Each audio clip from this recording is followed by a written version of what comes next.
Hey budgeties! So in this video, I'm going to give you all a quick flip through of the brand new 12-month budget planner that will be available on paperbymo.com coming May 1st. So as you guys can see, the title, it says Mo Budget, Less Problems. Now, I would like to have said Mo Budget, No Problems, but we all know that's not true. Yes, we want you to budget, but no, budgets do not cure all of your financial problems. So here we are with the cute title page. I do want to also let it be known, if you're used to the budget planners that I've sold in the past, I did have it in different colors and different variations. This budget planner is not in different colors. One size fits all, okay? As you guys can also see, it is a thickums, okay? She's thick. She's giving thick. A lot more pages in this budget planner. That we do have the spiral binding. As you guys can see, I do make these myself by hand. So with that being said, these will be a limited edition budget planner. That means that from May 1st to the end of May is when I will be selling the physical budget planners. Now, maybe in the future, I'll revisit it, but your girl is so busy and booked and blessed that I will not be able to, do all of the orders as well as YouTube videos, plan a wedding, look for a house, things like that. So these budget planners will be available only in the month of May, physical. There will also be digital downloads. So let's get into the budget planner. So first things first, this budget planner is undated, right? Not numbered, doesn't have January, February, March, April. So you literally can start it whenever you want. So as you open the book, we have this budget planner belongs to, boom, you can put your name, okay? Personalize that thing. Then I also have some affirmations for you all. Okay, so this is something, it's on the first page for obvious reasons, right? Just to get your momentum going, because budgeting can be tough. So you just want to remind yourself, hey, I'm financially free. Money allows me to have options, and that's what most of us want, right? So it's a list of literal affirmations for you to affirm yourself. Then we have starting my budget. This is with your money trauma. So your instructions are to fill out every box to the best of your ability. This page is about your financial history and trauma. This is important because it helps paint the picture of why you think and do what you do with your money. It may get hard, but take a deep breath, step away, and come back to it, okay? So this is a series of questions. Do you have any money traumas? How does talking about your money make you feel? What are some of your financial insecurities, right? So it's a list of different questions. Then on the back, it's again starting my budget, but this is your money goals. So your instructions here, fill out every box to the best of your ability. This page is about your goals and your desires. This is your why and why you want to become financially free. This is also to make sure your money and budget aligns with your desires. Okay, so this, you're going to answer some more questions. So what and who motivates you to be financially free? It could be yourself, it could be God, your child, your sibling, your parents, whomever, whatever, literally. How do you see yourself? How do you see your life in 10 years? I apologize. So these are a list of questions for your money goals, creating that strategy. So then we have life works out for me. It's a bingo. So you got to list 24 things you want to accomplish within 12 months. One will be in each box. After you accomplish one whole column or row, be sure to reward yourself, right? So let's say you want to save $20 a month, and you do that. You have that there. You want to pay $50 towards your student loan debt, and you do that and you have that there. Maybe even like go work out. And if you're thinking, what does that have to do with budgeting, financial free? Listen, if your mind is not mentally free, how can your budget be financially free, right? You need something to appease your mind. So I think working out is definitely can go in here. Anyways, if you have all of them, you do all of the row or the column, go ahead and reward yourself. Maybe buy that Dairy Queen or go to Red Lobster. I don't know if you guys still eat at Red Lobster, whatever restaurant it is, whatever you need to do to reward yourself. That is what I'm saying to do for Life Works Out for me, bingo. Okay, then you have a side hustle income tracker. You literally list all your side hustles, maybe how much you brought in, what it was, and then monthly income. Okay, so then you have your debt list. This is for you to literally list all the debts that you have. Then we have the savings goal. So I want to save blank amount of money by blank. Same thing with debt goal. I want to pay off blank amount of money by blank.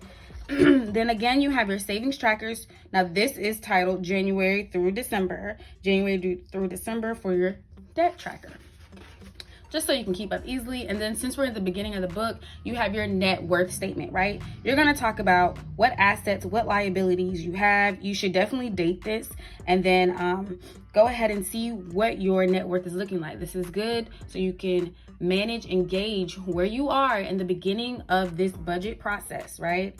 And then there's another one of these in the back of the book again, so you can gauge and see what kind of progress you've made over the 12-month span. So then you have an emergency fund color in tracker, and you also have a home fund color in tracker. Then you have a bill tracker, so you can write all your bills down, check off each month when you pay them, write the bill, how much it is, and when it's due. And then again, check off each month. So then we get into the monthly scope. So it starts on a Sunday, ends on a Saturday. It's a 2-page monthly view. You have a to-do list, and each month has a quote. Okay, so here it says personal finance is specific to each person's life, so do not try to mimic other people's budget. This is so real. I relate to this because, I mean, I watch YouTube videos like the rest of us, and if I like something, I'll take something from it. But that doesn't mean I have to mimic all of it. So I love this saying. I love this quote. It's your girl's original by Mo. Okay, so then after that, you have monthly goals. What do you want to do for the month? There's 4 different areas, right? So me, usually I'll do like health, I'll do finances, full-time job, and maybe relationships like family, go out, whatever. And then under each one, there's 3 different like subcategories where you can put in stuff. And then you have notes. Then you also have grocery lists. So obviously it's for the month, so I try to make sure you guys have as many lines as possible. So quantity, items, and price, quantity, items, and price. So yes. Then we have our monthly budget. Again, this is one color fits all. So this is the only color. It is in pink. So we have your monthly budget. You have your income, your budget, your actual, right? So if you guys have watched my YouTube channel, you know that I budget out a certain amount of money. And then sometimes I spend that money the way I say I'm going to do it, and sometimes I actually don't. So that's why we have a budget and actual. So income here is where you can write out. So you have 3 open spots to write out like 3 different incomes. Now, mind you, I put starting because you want to see what's actually in your account, right? So if you have $1, $5, $150, you want to write that. So we have income, budget, and actual. You also have a space where you can write out which month it is. And then we have savings, variable expenses, fixed expenses, and debt. So what does that mean? Variable expenses are usually like your food budget, your gas, right? It switches every month, it switches weekly, whatever. It's flexible.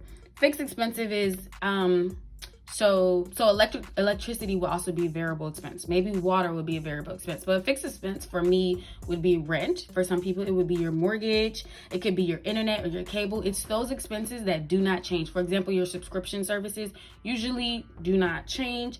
Maybe they do if you like buy a movie that month, but that is something that a fixed expense is. Usually people have a little bit more fixed expenses, which is why it's longer than your variable expenses. Then you have your savings and your debt. And I do a lot of investing. Well, maybe not a lot. I'm tooting my own horn here, but I do quite a bit investing. So I would put investing under savings.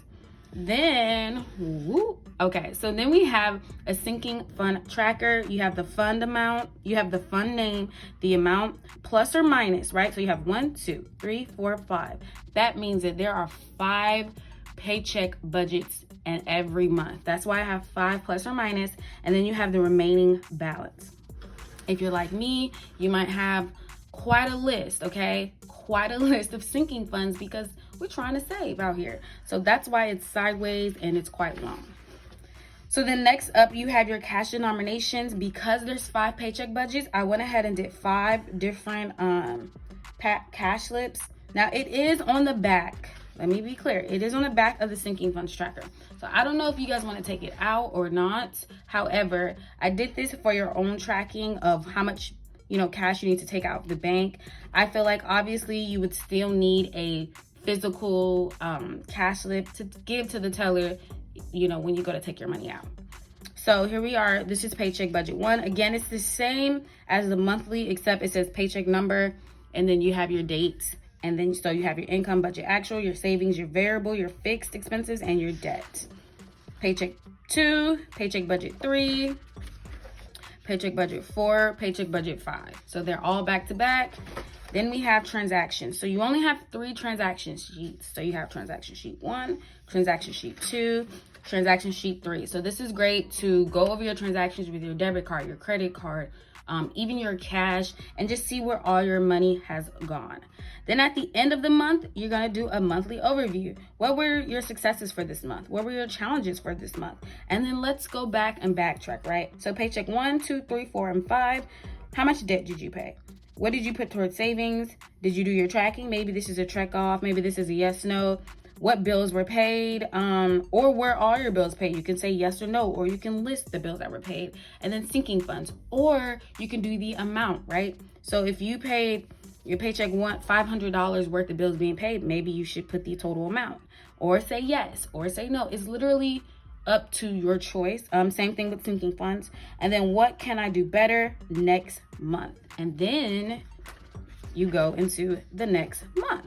So this happens 12 times, and then you get to the end of the budget planner, and then you have your net worth statement again, and then you have congratulations, you have completed your 12 months of budgeting. Be sure to reward yourself for all of your progress. I think rewarding yourself is so important in this budgeting journey, because budgeting is a lot, and it takes a lot of dedication and just being consistent. It takes a lot of consistency. So be sure to reward yourself with the things that you guys do. I hope you guys enjoy this flip through. Again, these will be available on paperbuymo.com come May 1st. And yes, I hope you guys enjoyed it. Make sure you go to Paper by Mo to check them out.